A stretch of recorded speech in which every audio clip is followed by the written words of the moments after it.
Drive past an Amish farm in the middle of August, and you'll notice something that stops you cold. The soil is dark, almost black. And those rows of vegetables, corn, squash, beans, tomatoes, they're not just growing, they're exploding. No irrigation system running, no bags of fertilizer stacked by the barn, no schedule of chemical treatments pinned to the wall. Just dark, living soil doing exactly what soil was designed to do, feeding everything planted in it without being asked twice. Now drive 30 miles down the road and look at a conventional farm. Same county, same rainfall, same sun. The soil there is pale, almost gray, and it's being kept alive the same way a hospital patient is kept alive, on a drip. $300 a year in synthetic fertilizers, $150 in soil conditioners, $80 in pH adjusters. Without those inputs, that ground produces almost nothing. And the people selling those inputs, they know it. That's not an accident. That's the business model. What the Amish figured out, and what a century of agricultural marketing has worked very hard to make you forget, is that soil doesn't need to be fed chemicals. It needs to be fed layers, specific layers, in a specific order, using nothing you'd ever have to buy. They called it the layer method, though they'd probably never use that name. To them, it was just farming. To the companies that replaced it, it was a $40 billion problem they needed to bury. Here's something the garden store will never put on a label. Most commercial soil is essentially dead before you even open the bag. Not metaphorically dead, biologically dead. The microbial activity, the fungi, the bacteria, the tiny organisms that break down organic matter and make nutrients available to plant roots, has been pasteurized out of it during processing. What you're buying is a growing medium, not a living system. Plants will survive in it. They won't thrive. And they'll never ever become self-sustaining because there's nothing alive in that bag to build on. This is why you're buying the same products every single season, not because your soil needs them, because without them, the soil you've been sold can't function on its own. I want you to sit with that for a second. You're not buying fertilizer because gardening is hard. You're buying fertilizer because you were handed a broken starting point and told it was normal. It isn't. And the proof has been sitting in plain sight on farms in Lancaster County since before your great-grandparents were born. Somewhere around the 1840s, in those tight-knit farming communities of Lancaster County, Pennsylvania, a practice was already well underway that would quietly outlast every chemical revolution that followed. The Amish weren't just growing food, they were building soil. Specifically, they were building soil the way a forest builds itself, in layers. Organic matter on top, decomposing material in the middle, living root systems feeding from the bottom, and a microbial ecosystem running through all of it like a nervous system. What they observed, and this is the part nobody talks about, is that the longer you maintained those layers, the less work the soil required. First-year plots were good. Third-year plots were better. 10th-year plots were almost magical. Yields that would make a modern agricultural scientist double-check their measurements. Not because of anything exotic or complicated, because the soil was alive and getting more alive, season after season, without a single synthetic input. Families passed this down the way you'd pass down a recipe. Not written in a textbook, not published in an agricultural journal, just handed from father to son, mother to daughter, neighbor to neighbor, generation to generation. And it worked. Continuously, quietly, without interruption, for nearly 2 centuries. That's not a trend. That's proof. When synthetic fertilizers hit the mass market in the 1950s, companies weren't just selling a product. They were selling a replacement for something that had worked for free for centuries. And to sell a replacement, you first have to make people believe the original was broken. Think about how that campaign actually worked. Agricultural schools, many of them funded by the same corporations selling these products, started teaching that soil needed to be managed chemically.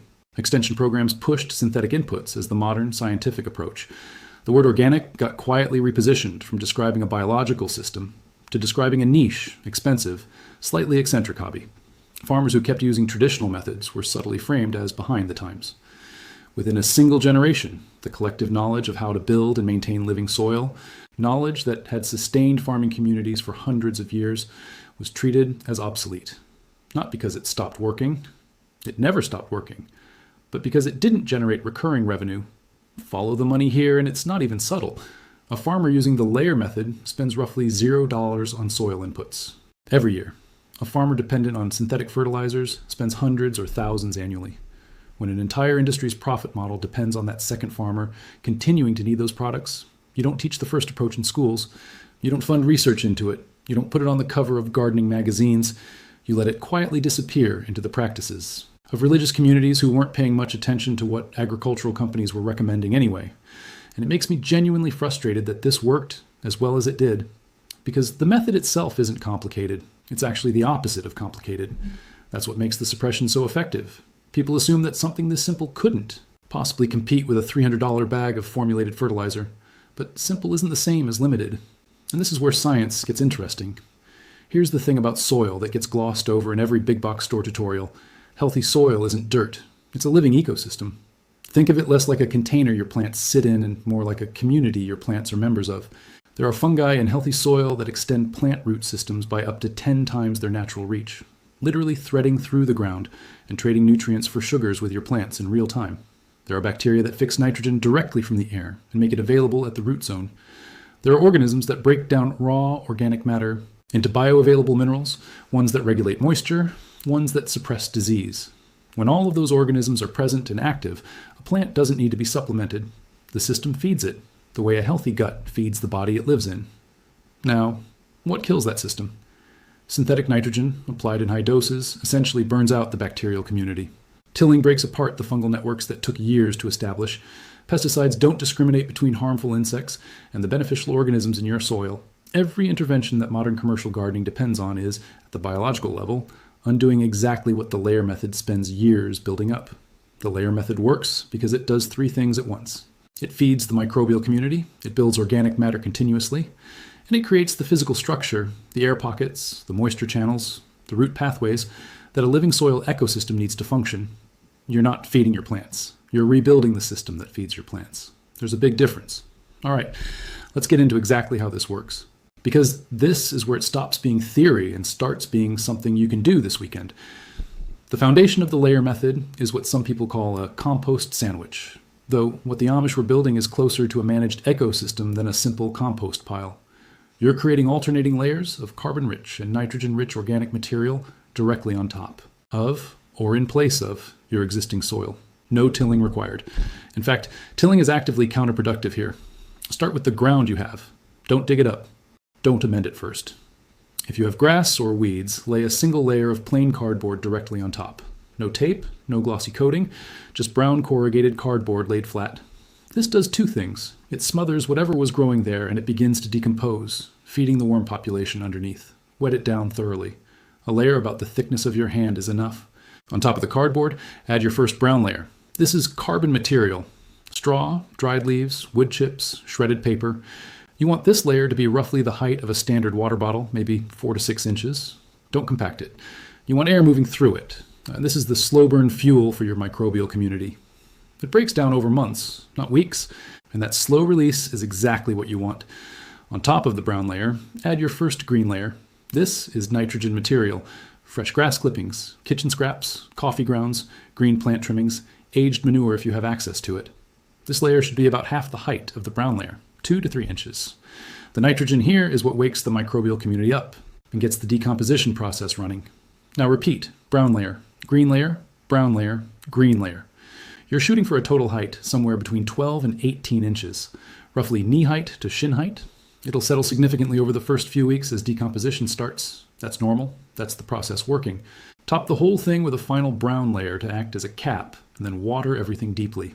Not a light spray. You want moisture throughout, then leave it alone. In 2 weeks, you'll see the pile begin to settle and steam slightly in cool weather. That heat is microbial activity. Billions of organisms breaking down the organic matter, releasing nutrients, building the soil structure you're after.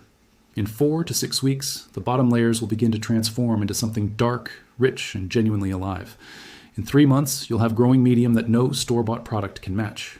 Here's the piece that makes this a system rather than a one-time fix. Every season, you add to the top. More brown material, more green material, another watering. The layers keep decomposing downward, the soil profile keeps deepening, and year after year, the fertility increases instead of depleting. This is why Amish farms that have been running this method for 5 or 6 generations have soil that looks almost artificial. Too dark, too rich, too productive to believe until you understand what's been accumulating there for 150 years. Common mistake to avoid: don't let the green layers sit without being covered. Exposed nitrogen material attracts pests and smells bad. Always cap your green layers immediately with brown material. And don't use diseased plant material or anything that's been treated with herbicides. Both will compromise the microbial activity you're building. You want proof this works? The proof is 180 years of uninterrupted harvests on farms that have never, not once, needed a soil amendment from a store. That's not an anecdote. That's a multi-generational controlled experiment conducted across thousands of acres with consistent, documented results. But let's talk about the logical proof, because this is the part I keep coming back to. Why would an approach that doesn't work survive quietly and faithfully through 2 world wars, the Great Depression, the Green Revolution, and the complete industrialization of American agriculture? Why would communities famous for their practicality and their skepticism of novelty keep using this method if it delivered mediocre results? The answer is that it doesn't deliver mediocre results. It delivers results so reliable that there was never a reason to change. The cost comparison is almost offensive in its simplicity. This method requires cardboard, organic scraps, and dry leaves. The total material cost is $0 if you're resourceful, which the Amish very much are. Compare that to the average American home gardener, spending $200 to $400 annually on fertilizers, soil amendments, and compost bags for results that are consistently worse in soil that gets progressively more dependent on those inputs rather than less. The math isn't complicated. Now, I know not everyone has an acre in Pennsylvania, and that's fine, because this method scales down just as beautifully as it scales up. Got a raised bed? Same layering principle. Build your layers right inside the frame and let the decomposition happen in place. You'll shrink your watering frequency dramatically as the organic matter retains moisture, and your nutrients will be self-replenishing rather than requiring seasonal additions. No yard at all. Container versions of this method work well for anything up to a half-barrel planter. Use the same layer ratios, just in miniature. The microbial activity is a little slower to establish in a confined space, but once it gets going, a well-built container soil will outperform any bagged growing medium you've ever used. Cold climate? The layering process actually generates enough internal heat to protect roots through mild frosts. Some Amish communities in the northern states extend their growing season by 4 to 6 weeks on either end, just by maintaining thick, active layer beds around their cool weather crops. Biology generates its own warmth.